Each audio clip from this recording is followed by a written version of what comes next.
Good evening. Welcome to Works in Process. And what a pleasure it is to be welcoming back the Royal Danish Ballet and Director Nikolaj Hübbe. So I'm very glad to see all of you, and I'd like to thank Professor John Meehan, who will be our moderator. And there will, of course, be a reception on the rotunda, as usual. And I wish you a pleasant evening.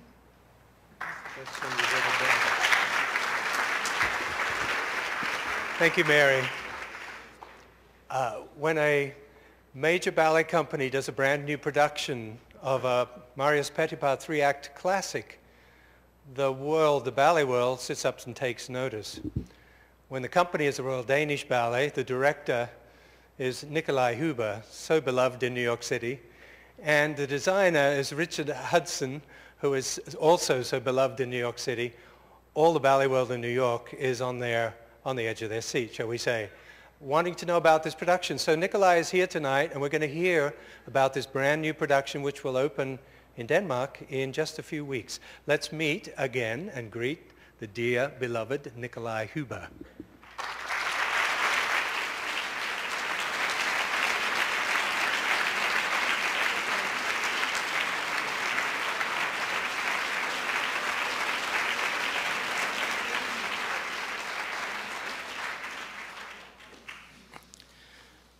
So for those few of you in this audience that don't know, Nikolaj danced for many years as a principal dancer with New York City Ballet, having been brought up and trained in Denmark, and is now the artistic director of the Royal Danish Ballet. So tonight we're going to talk about your production of La Bayadère. Yes. Is this the first time the work has been in the repertoire of the Royal Danish Ballet?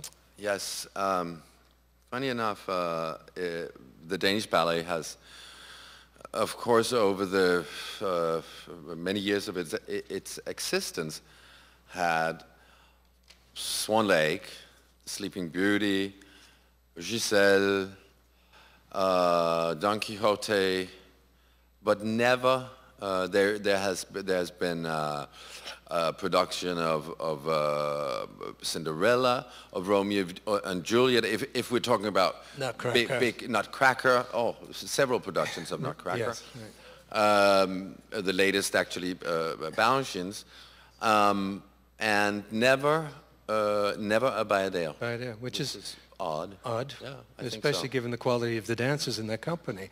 Well, also giving, I think, the significance of Bayadère, especially because of the third act. Right. I think the wide act. Have you ever done just that act alone?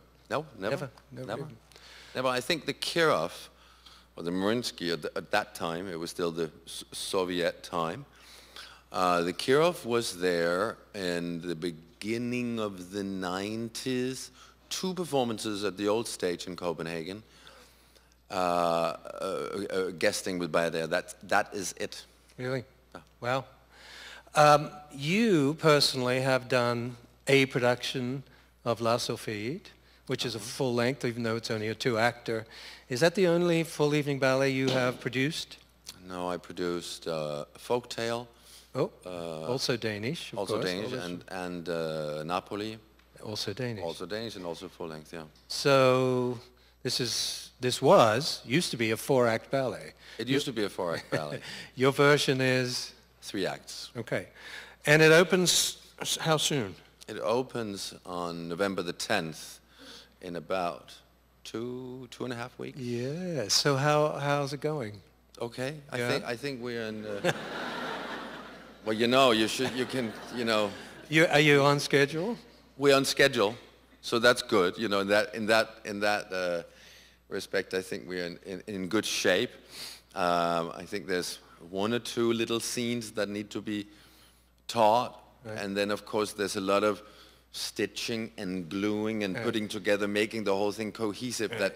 that needs to be done. But I think all choreography, new, old, Petipa, some Hübbe, some. Yeah. Let's talk about that a little bit. So there are obviously some iconic moments in all of these ballets that you don't touch. There are moments absolutely in Swan Lake you don't go near, but there are moments you do. Yeah. And La Bayadère the same. Obviously the white act. The white act is very much the white act. Yeah. So you are doing the choreography that's not traditional. Is that correct? I am, because I've moved it. Moved the I moved action. the story. Uh-huh. I've moved it to India, the Victorian Commonwealth, the colonial time of the British occupation and colonization of India around 1895, 1900. Right, right. Which, when you think about it, makes a great deal of sense, I think, to me. Well, it did to me too. When it sort of occurred to me, it did make great sense, because you have, in the original, you have Solor, who is of a high status. He's probably the son of a pasha or raja, and high standing in the hierarchy of a fine caste. And you have La Bayadère, which is a temple dancer, which is of simple caste. So there you have an impossible love. By making Solor now Sir William, who is in the army of high ranking officer, colonel in the army of Queen Victoria. It becomes really the impossible love, because they are of different culture, they are of different nationality. He is of the occupying class, and she is of a very low caste. So it adds a lot of dramatic dimension. Well, hopefully that's what I'm hoping for. After all, it's theater. We'll talk more about that in a minute, but you also you mentioned a lady called Eva Draw in the production notes. Tell us a little bit about her and what her function is in the production. For many years in Denmark, actually, Harald Lander, right before he left to become the artistic director of the Paris Opera, he had gone to London because his wife, Tony Lander, he wasn't crazy about her arms. Another beloved dancer in this city. Yes. And he wanted her to have more plasticity and more back. Because the Bournonville training was a lot of Rabin and demi-bras. Stayed very still. And the back and the torso didn't move a lot. So to get her and her generation more fluidity of the upper body, he went to London and hired Vera Volkova. Right. Vera Volkova was in Denmark for years and years and years, and produced and educated a lot of dancers. Eric Brun, Henning Kronstam worked specifically with Stanley Williams, Peter Martins, I can go on and on. She came out to Australia and worked with us. Oh, really? Yes, a couple of times. One of her contemporaries was Semyonova. They studied together under Baganova, and Semyonova is the teacher of Eva Draw, who grew up at the Bolshoi. And so I thought it was kind of a scoop to get this Russian influence and this Russian technique back into the Danish dancers' education. And once I had Eva in the country, I started talking to Eva about La Bayadère, because I thought, with her background and her knowledge and her tradition of Petipa and these Russian ballets that she grew up with, just like we grew up with Napoli and Folktale and La Sylphide and so on, I thought it would be wonderful that we could enhance the company with her expertise. So I'm assuming she is looking after the more classical, traditional parts of the ballet. Yes, I think it's a big mélange between the two of you. Yeah, between the two of us. But the choreography, the new story is moved around. I think that was my idea. How new is the new choreography? How new is it is? I mean, is it 2 or 3 you starting from scratch? Yeah. It is. Yeah. So we're going to watch a little. This is unusual for us not to start with dance before this, but we're now going to start with, we're going to dive right in and have a little coaching session. And is this on something that is a traditional part of the ballet or something that you have choreographed? It is traditionally, it is part of the ballet. It is the meeting outside the temple between Solor and Nikiya, which is Sir William and Nikiya. I've added a little variation for him, a little very classical variation, because I want to show his, what should we call, the ardent British officer. And then I've also added a little variation for her, because she's temple dancer, but she's also, she can sing, she's a sitar player. Okay. And so she has a little variation where she plays music to get him to meet her in front of the temple. And this is early on in the ballet. This is in the first act, and then they have a big love pas de deux, which is traditionally where it is, and I'm using the same music, and sort of, even I'm using sort of the same structure as you find in the original Russian, but with twists and turns and yeah. Lovely.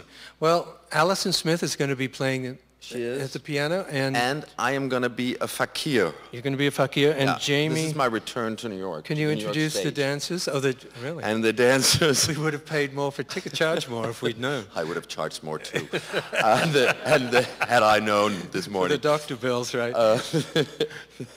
Yeah, my ankles, they already hurt. The dancers are Alban Lendorf as Sir William and Jamie Crandall as Nikiya.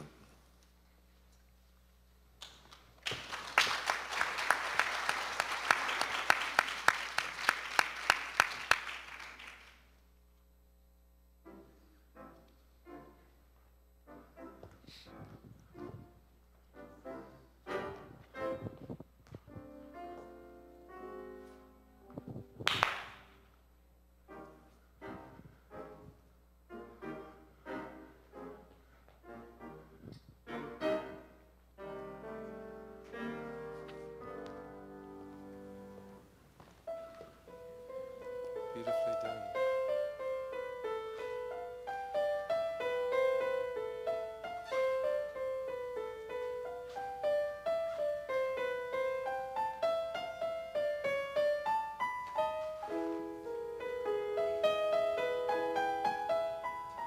Sorry, I have to stop. I just want, there's one thing. When you do this, it's nice, it's beautiful. You know, I just have to tell you that here, you'll see later, because Richard Hudson brought sketches of the scenography. Right here, there's a huge portal, there's a huge door into the temple. So everything should be directed to there. And the last one, I'm wondering if that last turn, if you could put a little more speed on it so you get 2 turns and then like it goes up, and you land longing for her to come out of the temple. Prøv den aller sidste der. And go. Aha. Ja. Ja. En gang til. Kan du tage derfra? Can you go from after my entrance? Yeah. Okay. Wait, we need Alban too. Okay, and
wait. Jamie, first of all, I want you to go out and put on some Rosten. I don't want you to trip. And then I want to tell you, this is a funny story. This is a new production. We needed a sitar. It has not been made yet by our prop department. So I said, get the lute from Apollo. So this is actually from our production of Apollo, and that's why it looks very much like the one you can see across town at the New York City Ballet. All right. I'm wondering about one thing. Maybe should you put in, you go strum, strum. What if you do strum, strum, and then just put in one turn. Yada da da da, and yam bum dee da da da da. Can you take from there? That's right when the variation starts. I don't know if maybe it'll work, maybe we'll see.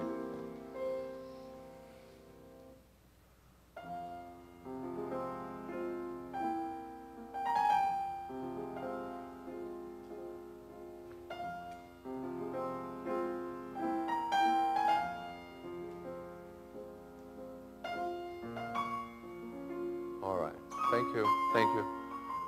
Would you like that? Is it weird? Okay, let's keep it. All right, thank you.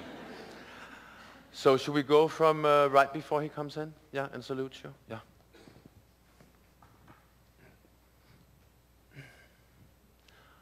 So just the end before he salutes.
All right, just a second. Very good, very good, very good.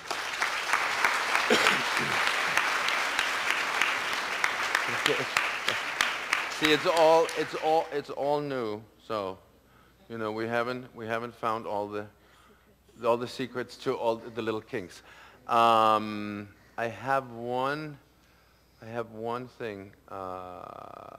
Yes, the penché. Once you put her down here. She's in third, and she leaves you. Can this belong? Can you really pull her?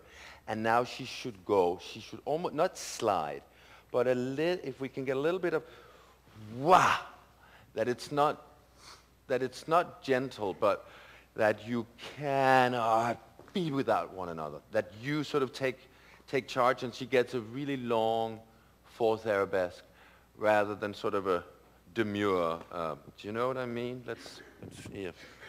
So you're there.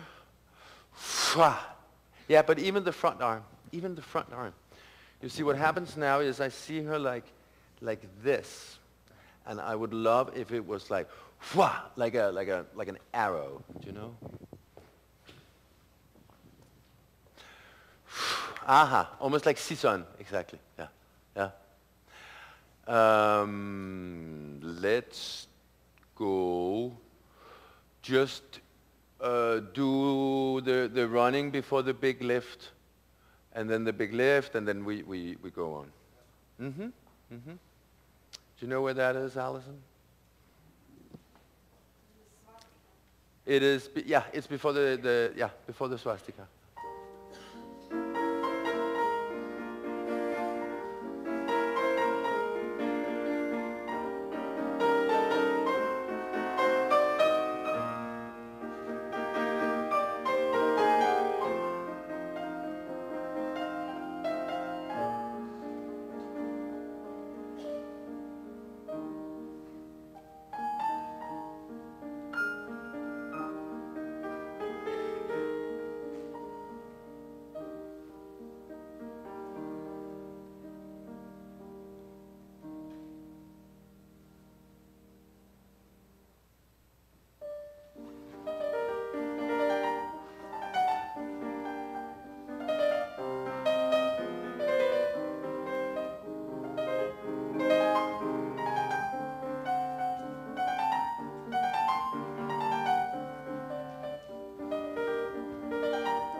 Well, if the rest of the ballet looks like that, I'd say you're on schedule. Well, They're we'll beautiful, see. those two. They are very. How many casts do you have of the lead roles? We have those two. Then we actually have Gitte Lindstrøm, who's dancing tonight. She's doing one of the shades tonight. She's dancing Nikiya also with Ulrik Birkamp. And then Gudrun Bøjesen is also dancing it. So we have three Nikiyas. And how are your girls coping with the shade scene? I mean, this is a great test of the female quarter ballet of any ballet company. Absolutely, absolutely. So are you and it drilling them? Yeah, we are, and they are drilling themselves. Yeah. I've never seen them so gung ho and so unbelievably concentrated. You can really, when you go into those rehearsals, you can hear a pin drop. There's I think for any female corps de ballet, with professionalism and respect for the art form, that the swans, some of Balanchine's great female corps de ballet, like Serenade or Symphony in C. Right. It's really one of those things that a female corps honor, and they like to. And Giselle really, act too. They get so, yeah, it's Giselle. But exactly, this in many ways, you know, actually this ballet in many ways is the hardest. Certainly, I think it's the hardest female corps. Absolutely. So, yeah. It's interesting. This ballet was premiered exactly a month before the full-length Swan Lake. Oh yeah. And it was a much, much bigger success. Yeah. Minkus's music was preferred to Tchaikovsky, yeah. which is sort of hard to believe in this day and age. But what was very clearly, I think for us, was very clearly notated was the entrance of the shades, which was, I think, originally Act 3, yes, when it was a 4-act ballet. It is, yeah. And in your production, it's still Act 3. It's still Act 3, but yeah. you have no fourth But there's act. no fourth act, no. Right. Yes, very interesting. They talk about how the ladies come down a hidden ramp, and they do a penché on one leg, arabesque, and then a backbend, and one after the other come down the ramp until it is, I mean, for me, I think it's this repetition, that first arabesque and the repetitiousness of it, and the adding one girl, adding another, adding another, adding another. Of course, dramaturgically, it is used because Solor smokes opium and he goes into this daze and dream. Like hallucination, but I think for me it's just as much. To me, it's the clarity, the simplicity, and the ascetic values of real, hardcore, strict classical ballet. I think there's something in it that is so staggeringly beautiful because it's so simple. And after they do this series of arabesque, which goes on forever, then they do a tremendously difficult thing, which maybe we'll ask one of our ballerinas about. It's very hard. I didn't realize until years later why, but it's very hard for a girl to stand on a flat foot in point shoes because they have just a narrow little sole. Mm-hmm. And these girls, all 32 of them, have to stand. One leg comes off the ground into a high extension, and the other leg has to be like this. And if one girl wobbles, you will look. Yeah. So it's a real test of the corps de ballet. Yeah. It's a real test of the principles. It is, I think, the most for everyone respected role for Solor. Did you ever dance solo? I did. Yes, I did. It's tough, right? Yeah. You get to those double soda bus. I had a double tiny. assemblies. I was so lucky. I had a tiny little Nikiya and a tiny Gamzatti, so I was okay. So there's another iconic moment, which hopefully is still in your new production, and that is the snake bite. The snake bite is still there. It's still there. For those who don't know, originally the Raja and the Brahmin, who in this case would be the viceroy. He's sort of like a viceroy of India. And the Brahmin, who is still the Brahmin, yes. right? Originally, in the old production, they conspired to give Nikiya a basket of flowers, and hidden in the flowers was a venomous snake. Yeah. In your production, it's slightly different. Yes. It's Lady Emma, who is Gamzatti. We see her in the second scene of the first act. She arrives with her chaperone, Lady Gwendolen. It's very Oscar Wilde. She arrives from London. It's just off the train or off the boat, whatever you want to make it. And she comes with all her suitcases and a big hat. And she hasn't seen Sir William probably since they were children. It's an arranged marriage between these two well-to-do, upper-class British families, and wherein the original, Gamzatti has a veil on, and they pull the veil off. And he sees her for the first time. And he sees her.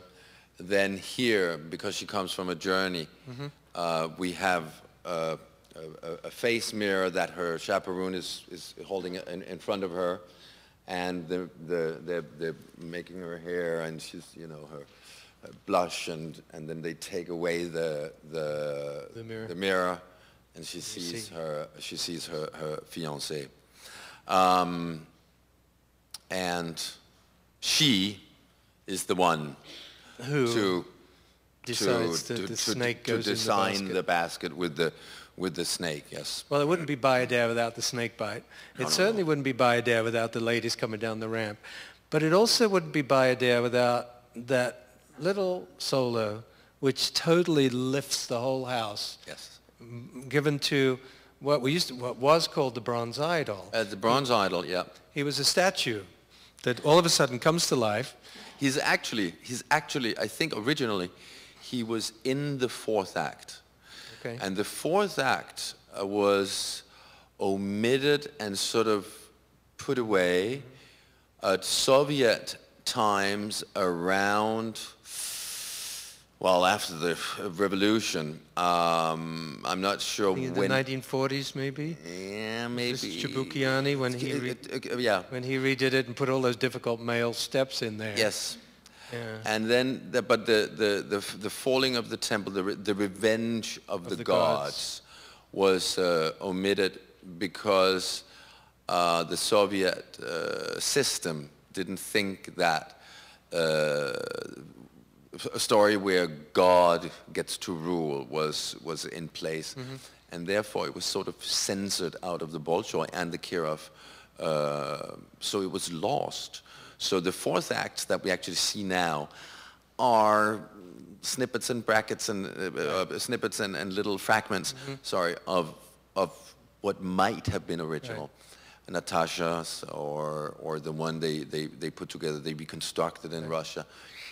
But nobody, it really... Well, and it's kind of long, 4 acts is... It's very enough. long. We got to get home. Yeah, I mean, exactly.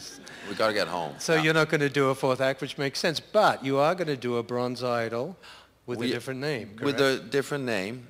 Unfortunately, this is very loopy.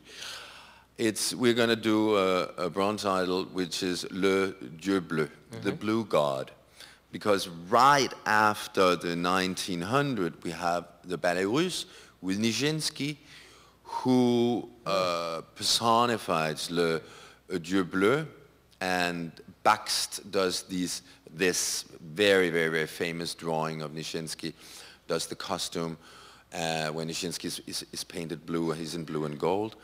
And I thought, even though it's from an era 20 years later in history, I thought it's such a, to me, this thing, Le Dieu Bleu and Nijinsky, and his incredible jump. I thought let's incorporate it. Not that anybody would know that it's Nijinsky, but you know it's plausible that in India they have blue gods. That's where Nijinsky and Bakst got it from anyway. But the dance is the same? The dance, we finagled a little bit here and there, and usually there are children around the bronze idol. I have 8 Bayadères around him. Okay.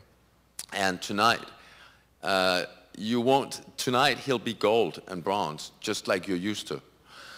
Because we are still in production. We haven't opened yet, right? And we haven't opened yet, and we haven't gotten the blue collar for Jon Axel Fransson, who will be dancing it tonight. So tonight, he's actually just as traditional as some of you might know him to be. He's gold. So let's see Jon Axel Fransson doing the Blue God variation, the one we know as the Bronze Idol.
It's probably early to ask this question, but when are you bringing this production to New York? We'll get an invitation. Well, you're making us very... Now I'd like to introduce Richard Hudson, who's going to talk a little bit about the designs and the challenges faced by doing a brand new production of a 3-act Petipa ballet. Richard, welcome. Thank you.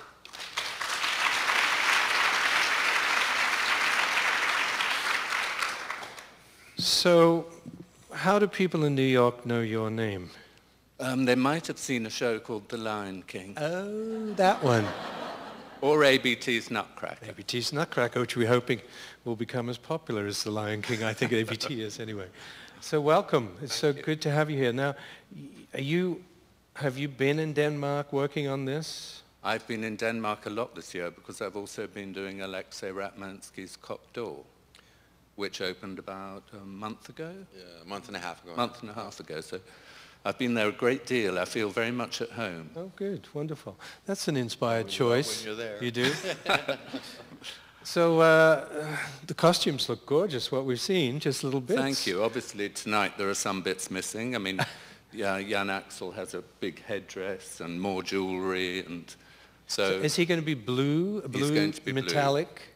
Not metallic, quite matte, actually. Okay. Slightly different blue to Bakst. I think Bakst was more cobalt blue.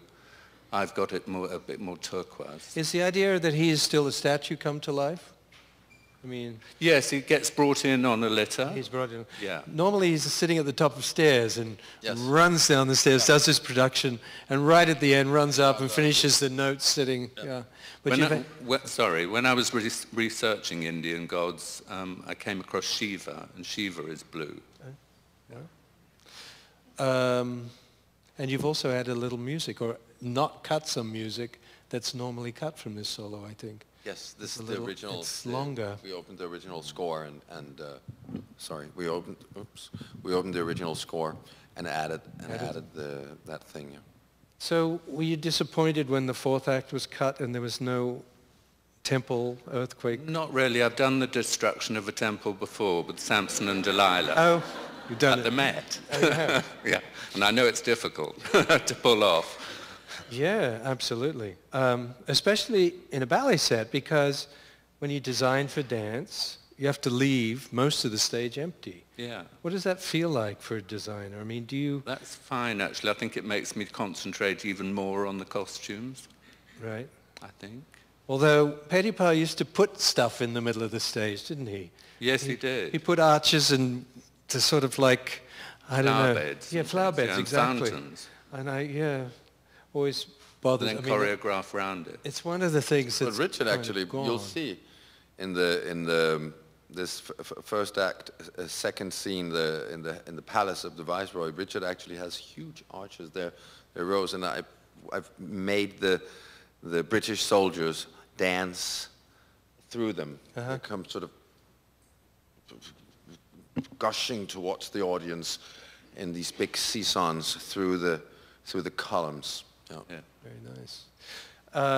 How much time are you going to get on stage in tech time and lighting time and dress rehearsal? Or something, 10, 12, 10... Yeah, more than some companies. Well, more than most, especially in this country. Yeah. And England. Right. Yeah. So you've brought some slides? I have. I'm going to show you some photographs of the model, of the set designs, and then I'm going to show you some of the drawings I did for the costumes. So let's... The main inspiration for the set was the miniature paintings that were done in Rajasthan in the 18th and 19th century. They're obviously quite small paintings, but very detailed, often use false perspective and extraordinary color combinations. And it was that I think was the main inspiration for the set. This is the scene, the first scene outside the temple. Ooh. And this is the second scene inside the Viceroy's Indian palace. Wow. And that on the right-hand side is Lady Emma's dressing table and the screen. The second act is the betrothal, which takes place in the Viceroy's garden. Those trees were taken from Indian miniatures. Then we go to William's apartments in another palace, and that's his chaise longue and the ubiquitous potted aspidistra, and a screen, a typical sort of Indian fretwork screen. And slowly, during the beginning, when he's smoking opium, we'll start to see the Himalayas in the background. Then the center panel goes up. And then finally we go to the Kingdom of the Shades. And actually we've now changed the slope. Here originally we just had one slope, Right. and now we've gone back to two, so it goes in two directions. They come on from the same side still? Yes. Yeah. So they come down? Oh, Up and then go those the other poor way. girls. I mean, that's hard. But Ava told me at the Bolshoi they have three have slopes. three. Oh, okay. All right.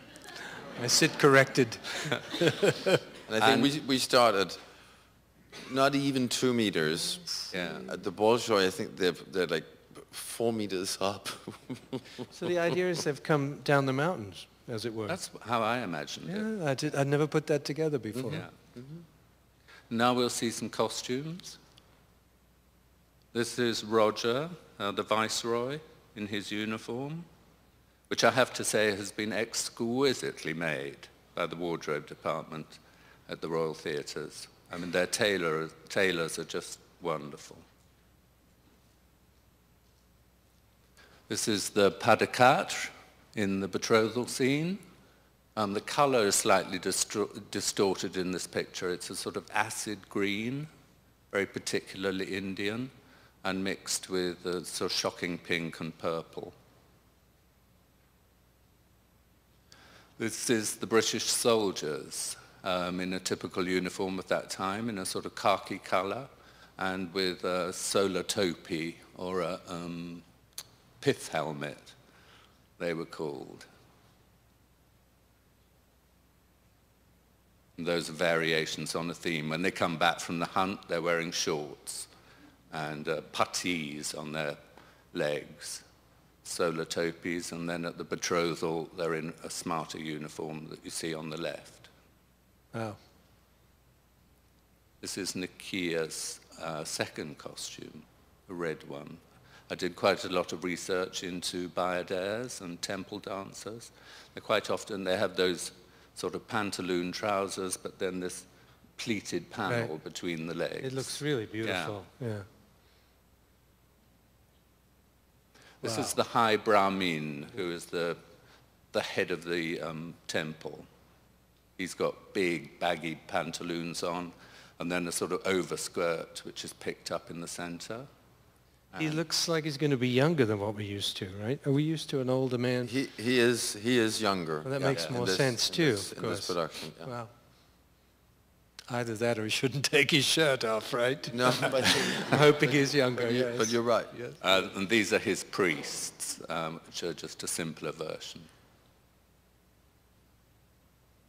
There's the blue god, Oh, wow. Shiva, with 4 arms. I mean, John Axel is not going to grow 2 more arms. But you'll be holding auditions for the future, right? No. Wow. Fabulous. And the We're going to do some Bayadères. genetic research about that. And as Nikolaj said, the Bayadères dance with the blue god, so they're same yellow, gold yellow, and blue. This is Emma in the betrothal scene. At one point, she and William put on Indian costume. At the beginning of the second act, we added what should we call him? Like the Nestor of the palace, an Indian servant that has been sort of the old, reliable, faithful Indian servant to Lord Roger, Ayan, just like there is Aya. And he and the Padicato girls come and give as a token of their, I guess, obedience to Lady Emma and her father. They give Sir William and Lady Emma these traditional Indian wedding garments. that they dress up in for the big famous pas d'action. Just like you had Marie Antoinette make les amours and go become play shepherd. Let's play peasants. Let's play, you know, the local riffraff. Right. Again, to establish the ruling class and the occupied class of India. And that's William in his Indian costume.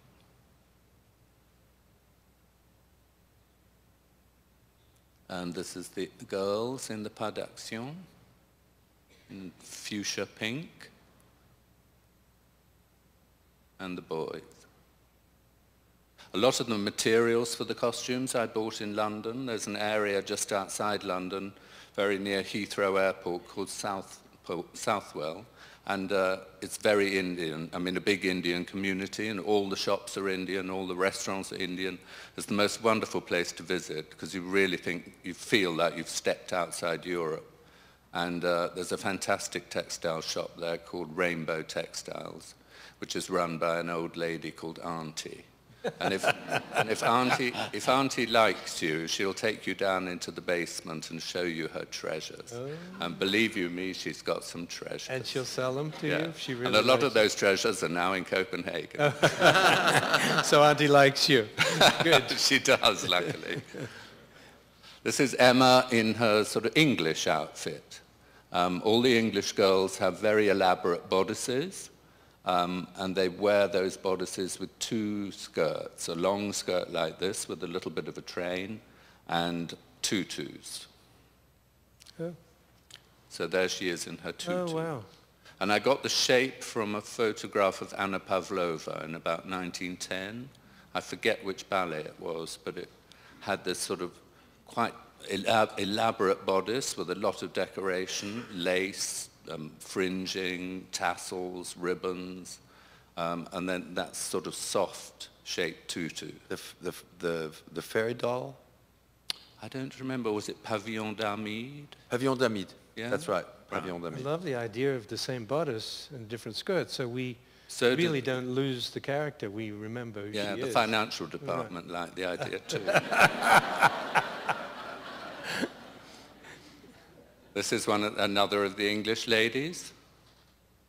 I wanted to get that sort of serpentine shape, you know, the sort of mono bosom and a little bit of a bustle at the back. Another one. They're all in very pale colors in contrast to the Indians. I'll just flick through these because there's 8 of them. And they're just all variations on a theme. And we're in Act 2 now? Yeah. Yes. You're not going to, the audience is not going to see it tonight because we couldn't bring the whole corps de ballet here to New York. But we made, where there usually is a big waltz with, I think, fans, and there's one with parrots. We made a big waltz for the Brits, where they are in this, and it's sort of a little hint, a little salute to the big era at the Royal Ballet, the 50s and the 60s. That look and that way of dancing that Margot, Merle Park, and Jenna, Diane Bergsma, Antoinette Sibley, that sort of immaculate ballerina dancing. Perfect fifth and yeah. And then there are hints also choreographically to Sir Fred. I found out that the Brits have these social dances with long silk scarves, waltzes. And Sir Fred in his Female Gardée has also this famous Maypole. Yes, exactly, where Lise is partnered by the corps de ballet by holding her on tow by all the ribbons. And so we didn't do the same, but there's a little hats off to Sir Fred to evoke that very highly stylized British dancing. Right. That then again contrasts the more bravura. I mean, that's what's so wonderful about this idea. When you get very British, and then when you get Indian, I mean, the contrast is going to be remarkable. It'll be very, very different from what you, for instance, just saw John Axel do choreographically, you see? This is the chief fakir.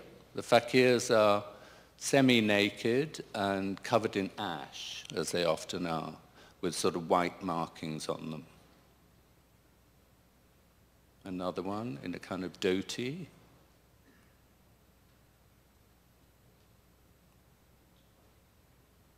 And a lot of wooden beads and metal jewelry. This is Nikiya's last costume, which is in a sort of creamy gold. And her first costume, which you've just seen, the white one. Right. Beautiful. This is Williams in his uniform, which I changed the color of. And Williams' costume for the Kingdom of the Shades. He's actually seen in a dressing gown, and this will be underneath it. He's in a dressing gown when he's... Yeah.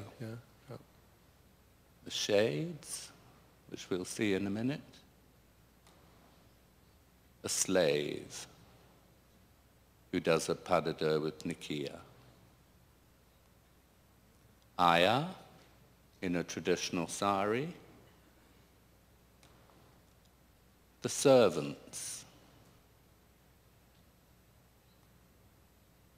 The little girls who perform a dance in the betrothal. Oh yeah, I'll just explain.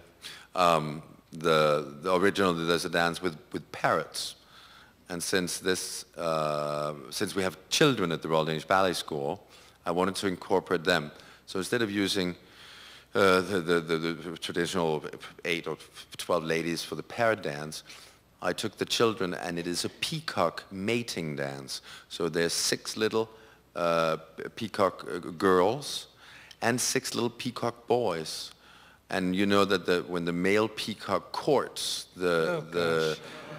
he opens his tail, and here you have it. And since it is the betrothal between Lady Emma and there's a gardener or a bird keeper in Lord Roger's house that then has done this dance for the marrying couple.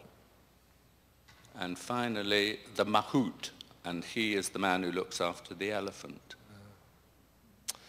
We have an elephant too. Absolutely. Wow. So where can we buy tickets to this production? You can buy them You here, can buy them online. Tonight. Thank you so much for that. But please stay here. We're gonna.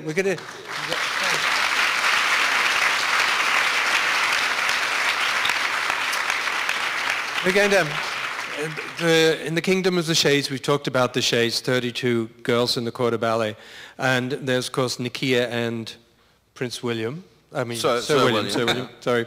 That's another ballet, right? However, there are 3 solo... Tabloid. three shades, 3 leading shades who do each... They dance with the Corps de Ballet, and then they each do a solo. So tonight we're going to see the little entree that they do with the Corps de Ballet behind them. And then we're going to do something very mean, and we're going to talk to the girls in between their solos. So let's see the 3 shades, the soloist shades, dancing the waltz from Act 3. And the dancers are Amy Watson, Gitte Lindstrøm, and Holly Dorger.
So at this point in the ballet, we have Sir William and Nikiya dance, correct? Yeah. And this gives the ladies a chance to get some rosin on their shoes and get themselves ready for their variations. Tonight we're going to do something mean. John and I, we're Nikiya and no, we're not.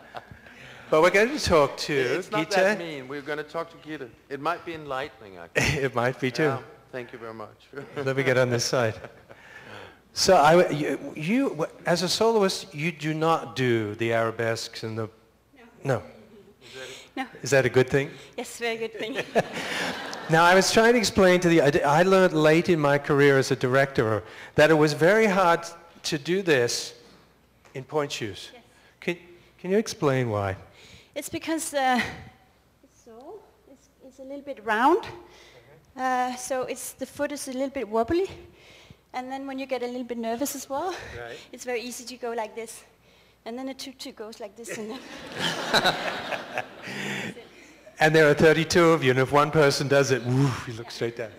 So have you ever done the core of Bayadère? No. And you never will. No, probably not.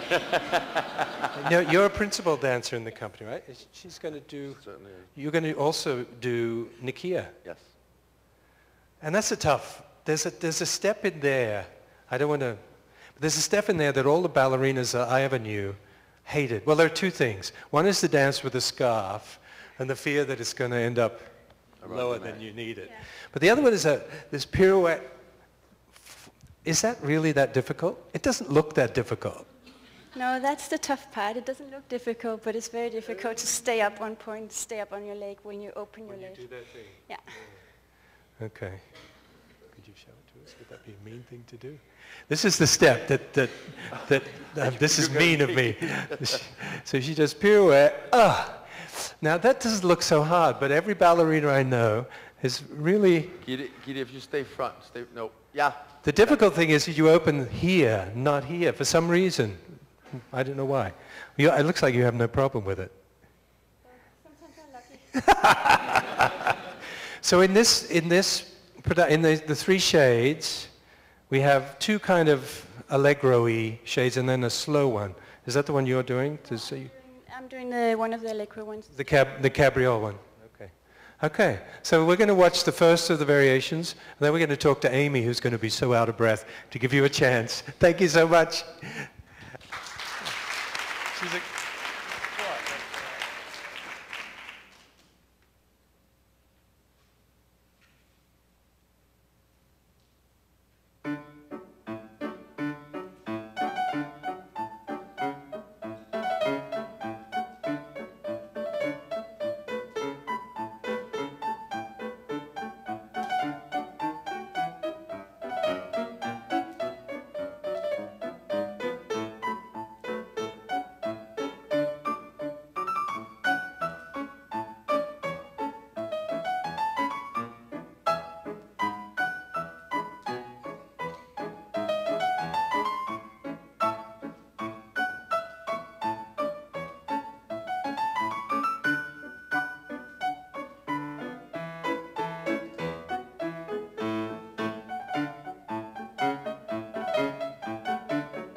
Thank you. Are you on that side? Okay, so in that variation, which is this kind of three steps? Yeah. Is the pirouette opening harder for you, or is it the relevés and arabesque? Relevés and arabesque. That's what you don't look forward to. It's tough. It's a very hard solo. Personally, I think this is the hardest of the three. I think they all have different elements, but this one's very difficult. Yeah. Well, you had I have a question because, and I actually should have asked Gitte. I'll answer for her. I wanted to know, because Gitte grew up in Denmark. She came to the school when she was 8. And she's been a ballerina with the Danish company. She's a real homegrown Danish ballerina, grown up with the Bournonville technique and Bournonville style. So I wanted to ask her about her opinion on the Petit Pas versus Bournonville. I want to ask you, because you came from New York, you came from School of American Ballet. I actually taught you there when you were a kid. And I want to ask you, because Balanchine said, you choreograph, you make steps, you are innovative, you think you do new stuff, and in the end of the day, you realize you're just doing Petit Pas. That was his take on his own work, and I want to hear your opinion, the similarities or the differences between your Balanchine schooling and upbringing at SAP and this work that you're doing now with Petit Pas. Well, I think there's a lot of similarities, of course, like the fast footwork that I showed in the beginning. But the main difference I've been working on the past couple months with you has been Petit Pas started a lot on the 8 count, and Balanchine started on the 1. So I found that really difficult, still finding it difficult. And then the back for Petit Pas is completely different. It's a little bit more arched, a little bit more wide, lower arms. You mean the whole yes. the plasticity of the... Yeah. Yeah.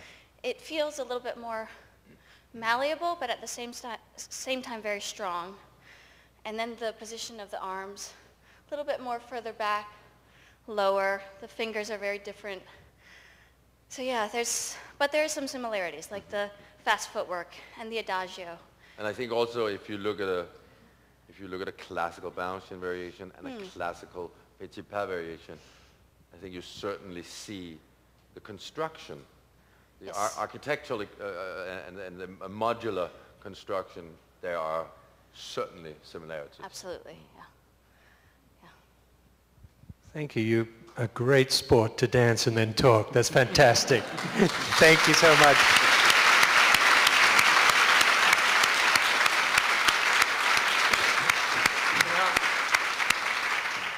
Now we're going to see the next 2 variations in one after the other, the way they will be in act. Oh, we've only seen 1 so far. No, we've seen... Oh, no, Yes, no, now we're going to see 2. That's right. 2 Now more. we're going to see Gitte. That's right. Okay. That's right.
That was Holly Dorger. Holly Dorger.